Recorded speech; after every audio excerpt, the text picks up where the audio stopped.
তোমাদের আমি দুটো কথা বলতে চাই। এই রিসেন্টলি ৩-৪ দিন আগেকার কথা। কথাটা হচ্ছে যে আমার একটা বন্ধু আছে, মানে ওর গার্লফ্রেন্ড আমাকে ফলো করেছে সোশ্যাল মিডিয়ায়। কোনো অসুবিধা নেই।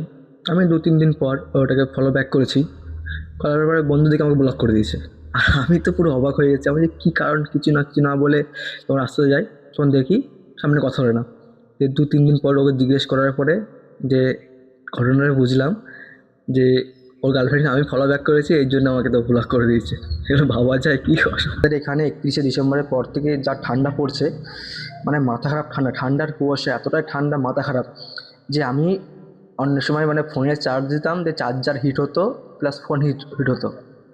এখন দেখি চার্জারও ঠান্ডা, ফোনও ঠান্ডা।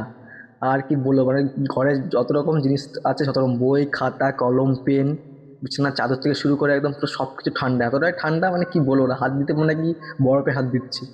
মানে কি ঠান্ডা, কি করে বোঝাবো তোমাদের, এতটাই ঠান্ডা পড়ছে, একদম পুরো মাথা হ্যাং, বাইরে বেরোনো যাচ্ছে না, এত কুয়াশা। ডিউটি এখন সারাদিন পড়াশোনা করা, পড়াশোনা করে একটা চাকরি বাকরি করা। তো এটাই সিদ্ধান্ত, এটাই আমার।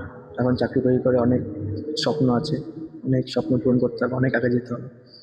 এটাই জীবনের উদ্দেশ্য এখন। সেই নিয়ে এখন পড়াশোনা করি।